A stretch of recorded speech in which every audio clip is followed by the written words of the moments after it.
సింహరాశి వారికి ఈ మాసం ఎలా ఉండబోతోంది? సింహరాశి వాళ్ళకు కూడా కొంతవరకు బాగానే ఉంది, కొంత అంటే మిశ్రమ ఫలితాలు చెప్పుకోవాలన్నమాట.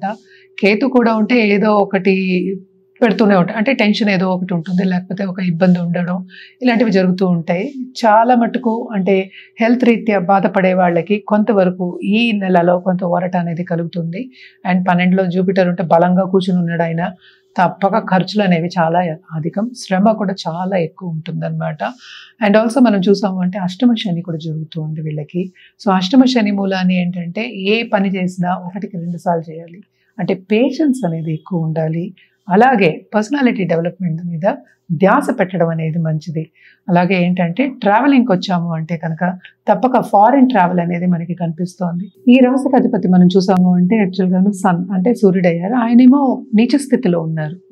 సో ఆయన ఏంటంటే ఇప్పుడు పక్క దానికి 16th వెళ్తున్నారు, అంటే ఏంటి వృచ్చికానికి 16th వెళ్తున్నారు. సో దాని తర్వాత second half of this month వీళ్ళకి కొంతవరకు ఆపర్చునిటీస్ అనేవి మంచిగా ఉంటాయి. అట్ ద సేమ్ టైం వీళ్ళు అనుకున్న పని కూడా కొంచెం ఫాస్ట్గా చేయడం కానీ, ఆ ఎనర్జీ రావడం కానీ, ఆ పుష్ రావడం కానీ ఉంటుందన్నమాట. అలాగే మనం చూసాము అంటే ఇక్కడ సెకండ్ లార్డ్ కూడా మనకి ఏంటంటే కూడానే ఉన్నారు, ఆయన రిట్రోగ్రేషన్కి వెళ్తున్నారు, second and 11th lord. So తప్పక వీళ్ళకి ఏంటంటే లాభం అనేది second half of this month నుంచి స్టార్ట్ అవుతుంది. అట్ ద సేమ్ టైం కొంతవరకు మంచి ఆపర్చునిటీస్ వచ్చి సత్సంబంధాలు అంటే ప్రముఖ వ్యక్తులతో సత్సంబంధాలు ఏర్పడే ఛాన్సెస్ మనకి కనిపిస్తున్నాయి అన్నమాట. మరి వీరు రుద్రాక్ష ధారణ చేయాలి అనుకుంటే ఏ రుద్రాక్ష వీరికి సూట్ అవుతుందంటారు? తప్పక చూద్దాం. వీళ్ళకి కూడా ఏకముఖి అనేది ఎక్కువ చెప్తాం, ఎందుకంటే సన్కి మనం ఏకముఖి చెప్తాం. ఇప్పుడు ప్రస్తుతం నీచంలో ఉన్నారు, so second half of this month వేసుకోవడం అనేది మంచిదన్నమాట.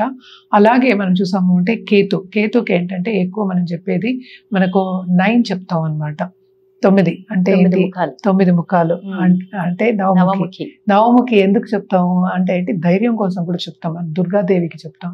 సో ఇది వేసుకోవచ్చు ఇన్ కాంబినేషన్.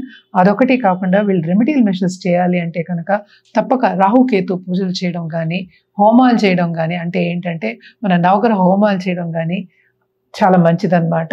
అలాగే ఏంటంటే తప్పక వీళ్ళు కూడా కార్తీక మాసం కనుక ద్వాదశ జ్యోతిర్లింగాల్ని ఒక జ్యోతిర్లింగం దర్శించుకోవడం అనేది ఉత్తమం. చేయలేకపోతే ఓకే, ఇక్కడ ఇంట్లోనే చేసుకోవచ్చు, రుద్రాభిషేకం చేసుకోండి. అలాగే శక్తితో పాటు అంటే కుటుంబంతో పాటు ఇప్పుడు గణపతి కార్తికేయ అందరితో కుటుంబంతో పాటు ఒక పటం పెట్టుకుని తప్పక కొలవడం అనేది చాలా మంచిదన్నమాట.